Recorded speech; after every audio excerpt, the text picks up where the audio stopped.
Hello viewers, আসসালামু আলাইকুম। আমি মোহাম্মদ ফারুক হোসেন। আসছে 2024 বিশ্বকাপের চূড়ান্ত দল ঘোষণা করেছে বিসিবি। এখানে অনেকেরই কপাল পুড়েছে, আবার অনেকেরই কপাল ভালো হয়েছে। এদের মধ্যে আছেন সাইফুদ্দিন, মেহেদী হাসান মিরাজ, তামিম ইকবাল, আরও অনেকেই। আপনারা জানেন আগামী জুনের 2 তারিখে টি-20 বিশ্বকাপ শুরু হতে যাচ্ছে।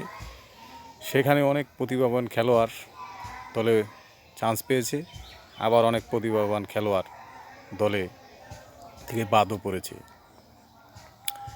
সেখানে বাংলাদেশ 14 সদস্যের দল ঘোষণা করেছে।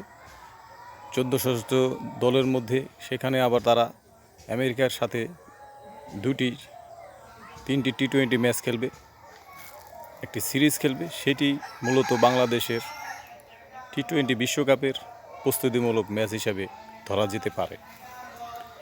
আরও বিশ্বকাপের প্রস্তুতিমূলক ম্যাচ আছে, 2টি ম্যাচ খেলবে, সেগুলো এখনও ঘোষণা করেনি।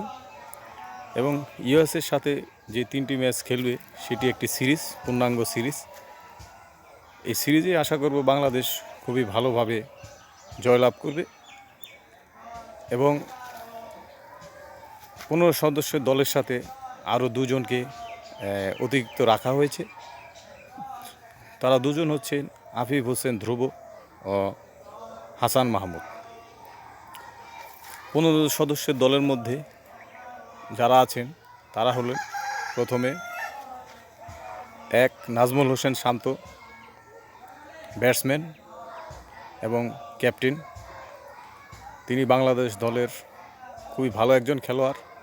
তিনি, আপনারা জানেন যে বিগত দিনগুলিতে তিনি খুবই ভালো ক্রিকেট খেলেছে এবং 2-1টি সিরিজ বাদে তিনি কেমন জানি ফর্মে নেই।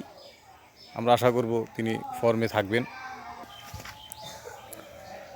আমরা আশা করব তিনি আবার সেই তার ব্যাটিংয়ে ঝলক আমাদের দেখাবেন। 2 নম্বরে আছে তাসকিন আহমেদ, বাংলাদেশের bowler. Taskin Ahmed vice captain. তিনি চমকপ্রদভাবে ভাইস ক্যাপ্টেন নির্বাচিত হয়েছেন। আপনারা জানেন তাসকিন আহমেদ কিছুটা ইনজুরিতে আছে, কিন্তু ম্যানেজমেন্ট তার উপর আস্থা রেখেছে যাতে তিনি মূল পর্বগুলো খেলতে পারেন। তিনি মূলত বোলার, ম্যান স্ট্রাইক বোলার। তৃতীয়তে আছেন লিটন কুমার দাস। আমাদের দাদা কেন জানি ফর্মে নেই। আমরা আশা করব আমাদের দাদা আবার ফর্মে ফিরে আসুক। তিনি কিন্তু অভিজ্ঞতায় পরিপূর্ণ একজন খেলোয়াড়, এজন্য হয়তো তাকে দলে রেখেছে টিম ম্যানেজমেন্ট।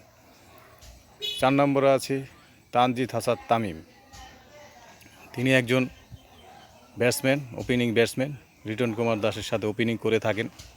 আমরা চাইব তানজিদ হাসান তামিম বিগত ম্যাচগুলোয় যেই নৈপুণ্যতা দেখিয়েছে সেগুলো তিনি আবার আমাদের দেখাতে পারবেন। আমরা তার শুভকামনা করছি। এবং পঞ্চমে আছেন সৌম্য সরকার। সৌম্য সরকার দলে নিয়মিত নেই, কিন্তু তার যে অভিজ্ঞতার ঝুলি বিশাল এক ব্যাপার। তার যে দৃষ্টিনন্দন শটগুলি আছে সেগুলি যদি তিনি দেখাতে পারেন তাহলে বাংলাদেশের জন্য শুভকামনা বয়ে আনবে এবং রানের ফোয়ারা ঝরবে। তারপরে আছেন বাংলাদেশের 6 নম্বর আছে সাকিব আল হাসান। তিনি বাংলাদেশের জান, বাংলাদেশের প্রাণ। সাকিব আল হাসান তিনি কিন্তু আইপিএল, বিপিএল এবং অন্যান্য যেই বিদেশি টুর্নামেন্টগুলো তিনি কিন্তু অভিজ্ঞতায় পরিপূর্ণ এবং বাংলাদেশের অলরাউন্ডার খেলোয়াড় এবং বিশ্বে ক্রিকেটে অলরাউন্ডার একজন 1 নম্বর খেলোয়াড়। তিনি আমাদের মাঝে আছেন। তিনি যে কোনো সময় যে কোনো খেলার পরিস্থিতি ঘুরিয়ে দিতে পারেন। এবং সাথে আছেন Mahmudullah Riyad. Mahmudullah Riyad batsman, bowler, allrounder. তিনি অলরাউন্ডার নৈপুণ্য দেখান। বাংলাদেশের শেষ ভরসা, শেষ কাণ্ডারি, অভিজ্ঞতায় পরিপূর্ণ একজন ব্যাটসম্যান। তারপরে আছেন 8 নম্বরে ব্যাটসম্যান তাওহিদ হৃদয়, উদীয়মান ব্যাটসম্যান। তিনি খুবই ভালো ফর্মে আছেন এবং ফর্মে থেকে আমরা চাইব তাওহিদ হোসেন হৃদয়ের কাছ থেকে আরও ভালো কিছু আশা করব। তারপর 9 নম্বরে আছে উইকেট কিপার জাকির আলী।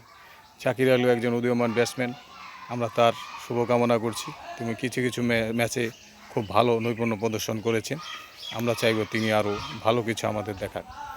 তারপরে 10-এ আছে শেখ মাহাদি হাসান। শেখ মাহাদি হাসান অলরাউন্ডার, খুব ভালো বল করে থাকেন এবং প্রয়োজনে দলের বিপদে তিনি ভালো ব্যাটিং করে থাকেন।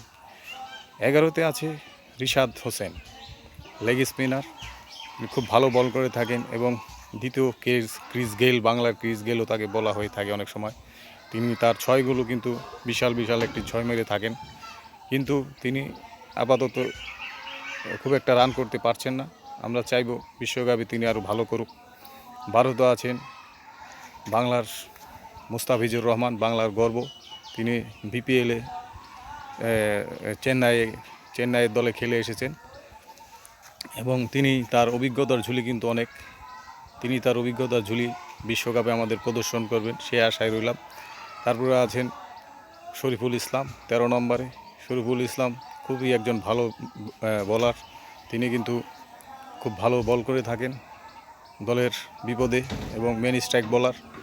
14তে আছেন তানভীর ইসলাম, নতুন খেলোয়াড়, তিনি নতুন হিসাবে কিন্তু খুব ভালো করছেন এবং আশা করব তিনি আরও ভালো করবেন। 15তে আছে তানজিম হাসান সাকিব। বলের গতি কিন্তু অনেক ব্যাটসম্যান আছে তার বলের গতি বুঝতে পারে না, এবং তিনি এবং তাসকিন আহমেদ দুইজনেই ভালো বল করে, তারা দুইজনে মেন স্ট্রাইক বোলার, এবং সাথে আছে মুস্তাফিজ। তারা যদি ঠিকঠাক মতো তাদের বলগুলো পরিপূর্ণ জায়গায় বল করতে পারে, তাহলে বাংলাদেশের জয় সুনিশ্চিত এবং বাংলাদেশ ভালো একটি অবস্থানে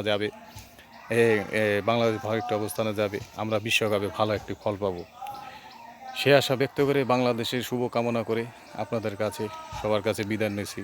আল্লাহ হাফিজ।